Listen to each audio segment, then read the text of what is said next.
This is the solution to question 7 on the Physics 211 practice exam. So here we have an example of an archer standing up on a hill of height h.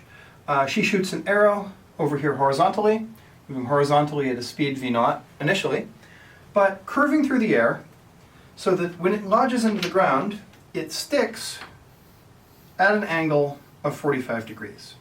So you know its final velocity vector, whatever it may be, makes an angle of 45 degrees with the horizontal. Now, we could do trig, but the thing that's most interesting about this being a 45-degree angle is that this is an isosceles right triangle, which means that Vy and Vx are the same. So the things we're trying to figure out are the initial velocity of the arrow and the height of the hill in terms of all of the other things that we have. This is sort of oddball in that the collection of things we know and the collection of things we're solving for is a little bit different than the usual pattern that we have. But the approach is really the same. So we know, let's just write down our equations of motion. So as usual, we got to pick an origin. Let's pick our origin to be here. So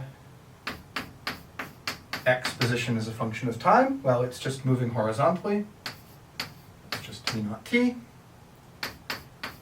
Y of t is minus 1/2 gt squared plus h.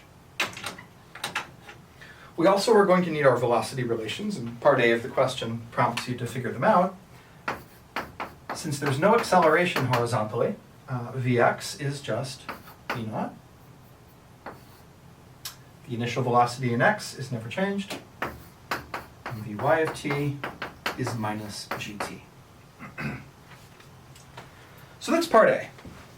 Parts B and C prompt you to think about this funny condition of the arrow sticking into the ground at a 45-degree angle. So part B says, you know the arrow hits the ground at a 45-degree angle. How do I translate this into a sentence? At the time that blank equals blank, blank equals blank. So how does that go? Part B. So what this means is when the arrow hits the ground, it hits at a 45-degree angle. So I'll say it this way. When, or let me keep the template in the problem.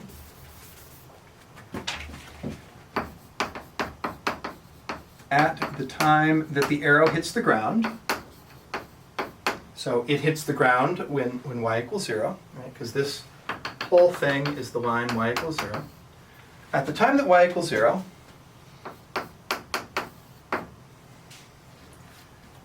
Vx equals minus Vy. The minus sign is here because we're moving in the positive x direction, but the negative y direction. So part B gives us this information.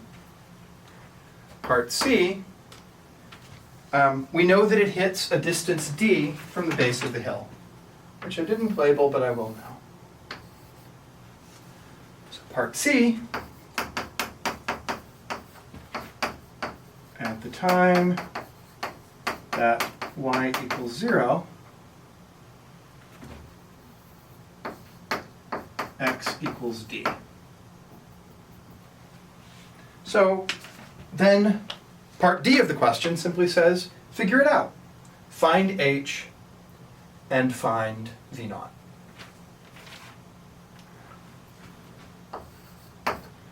So how do we do this? Let's use this piece of information, part C,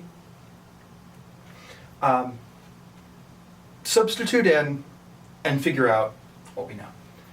So at time t, so we're interested in some particular time, right? At the time that y equals 0. So find time at y equals 0. So we've got an equation for y of t. So 0 equals h minus 1/2 gt squared. I've just reversed the order of terms here. So this means that, and I'm going to switch colors because this is the thing we want, t is the square root of 2 2h over g from solving this equation. So we found the time at y equals 0.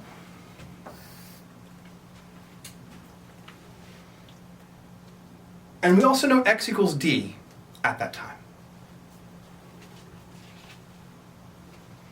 So let's go to our x equation. D equals v naught times our time, square root 2h over g. So that means v naught equals, let's see, so I'm going to divide both sides by this. So that's d times the square root of g over 2h. Now I'm not done here, right? Because I don't know the height of the cliff yet. I haven't found h. But I've only used this piece of information. I still need to use this one.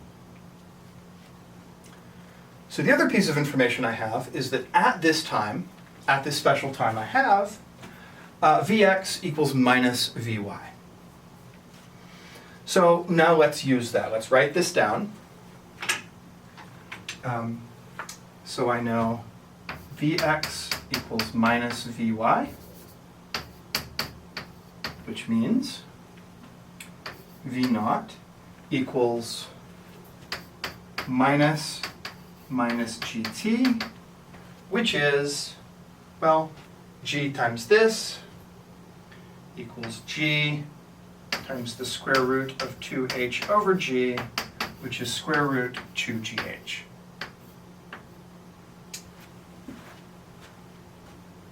So now I've got another expression for V naught. Okay? So I found, let's review what we've done, because this question is probably the most unorthodox question on the practice exam. This piece of information I got comes from the condition that the arrow hits at a distance d away from the base. This condition here comes from the fact that it hits at a 45-degree angle. Right, so this condition here is that one, which I've also drawn here. And so I've solved for two different expressions for V naught. I know that it's equal to the square root of 2gh from thinking about this condition.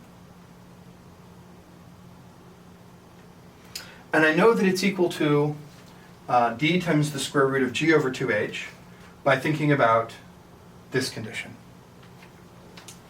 So now I can set them equal. So I know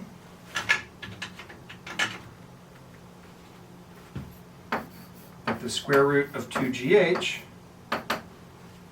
equals d times the square root of g over 2h. And, well, here I can find what I want to find. I know d, right? D is one of the things that's given to you, and you're looking for things in terms of g and d. So I'm going to multiply, well, we'll do it this way.